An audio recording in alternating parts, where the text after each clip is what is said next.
సంవత్సరాల క్రితం ఇదే పాత కరీంనగర్ జిల్లాకు నేను వచ్చినప్పుడు కరీంనగర్ టౌన్లో జరిగినటువంటి మీడియా సమావేశంలో నేను మీకు స్పష్టంగా ఒక మాట చెప్పిన. ఇప్పుడు ఎవడెక్కడ పోయినా కాళేశ్వరం పని కంప్లీట్ అయింది కాబట్టి కరీంనగర్ జిల్లాకు మాత్రం ఇక డోకా ఉండదు. ఈ జిల్లాలో 4 సజీవ జలధారలు అమృతధారలుగా ఉంటాయి, నిరంతరం ఈ జిల్లాను కాపాడుతాయని చెప్పి నేను చెప్పిన. ఆ సజీవ జలధారలను మేము సృష్టించినాం. యావత్తు కరీంనగర్ జిల్లా ప్రజలు కళ్ళారా వాటిని చూసిండ్రు, వాటి ఫలితాన్ని కూడా అనుభవించిండ్రు.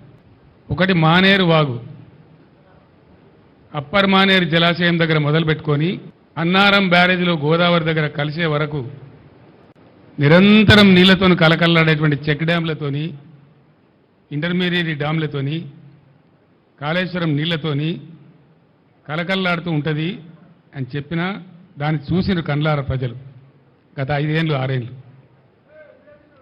రెండవ జలధార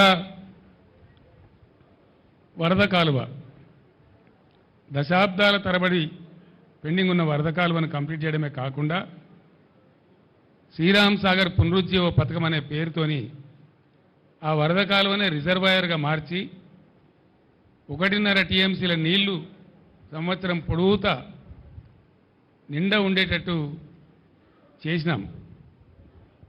అదొక సజీవ జలధార. సంవత్సరానికి 9.5 నుంచి 10.5 నెలల వరకు నిండు గర్భిణిలాగా ప్రవహించేటువంటి కాకతీయ కాలువ, అదొక సజీవ జలధార. గోదావరి మీద నిర్మించినటువంటి బ్యారేజీలు, అసంపూర్తిగా ఉన్న ఎల్లంపల్లి లాంటి ప్రాజెక్టు పూర్తి కావడం, ఎస్ఆర్ఎస్పికి పునరుజ్జీవనం రావడం, నీళ్ళు తక్కువ పడితే కాళేశ్వరం నుంచి నింపుకునే విధంగా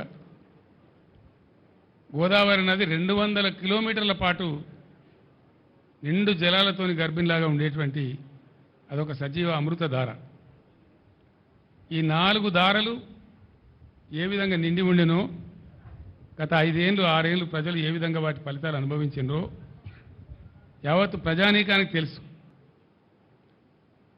అదే ఈరోజు వస్తూ ఉంటే ఇన్ని జలధారలు సృష్టించబడి 4-5 సంవత్సరాలు చక్కటి ఫలితాలు లభించి లక్షల టన్నుల ధాన్యం పండించి పుష్కలంగా మంచినీరు ఎంత కావాలంటే అంత మంచినీరు అనుభవించినటువంటి కరీంనగర్ జిల్లా ప్రజలు 4-5 నెలల్లోనే ఏం జరుగుతూ ఉందో చూస్తూ ఉన్నారు. ఎడారులుగా మారిపోయినాయి. మిడ్మానేరు బ్రిడ్జి మీద నిల్చుంటే ఒక సముద్రం మధ్య నిల్చున్న ఫీలింగ్ ఉండేది. అది కంప్లీట్ ఎండిపోయి మునిగిపోయిన ఊర్లు కూడా తేలినాయి, చెట్లు కూడా తేలినాయి. ఒక శ్మశానం లాగా ఎడారులాగా దాన్ని తయారు చేసినారు. లోయర్ మానేరు డ్యామ్ ఎంత అద్భుతంగా ఉండేనో, ఎండాకాలం తర్వాత కూడా మే నెల తర్వాత కూడా ఎట్లా సగం డ్యామ్ నిండి ఉంటుండేనో, కరీంనగర్ లాంటి పట్టణానికి, సిద్దిపేట పట్టణానికి, చుట్టూ ఉండే అనేక పట్టణాలకు నిరంతరం నీళ్లు ప్రతిరోజు ఎంత కావాలంటే అంత పుష్కలం నీళ్ళు ఎట్లా ఇచ్చిందో అది కూడా చూసినారు. మాన్యులు గంగాధర్ గారు, మన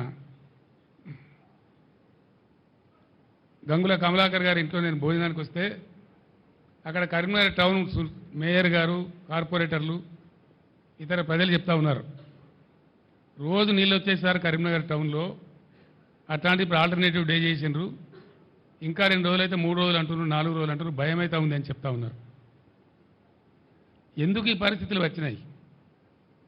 నేను మన సూర్యాపేటలో కూడా చెప్పినాను, ఇది ప్రస్తుత ప్రభుత్వం యొక్క తెలివి తక్కువ, అసమర్థ, అవివేక, చెవట విధానాల వల్ల, అర్భకత్వం వల్ల ఈ దరిద్రం మన రాష్ట్రానికి వచ్చింది.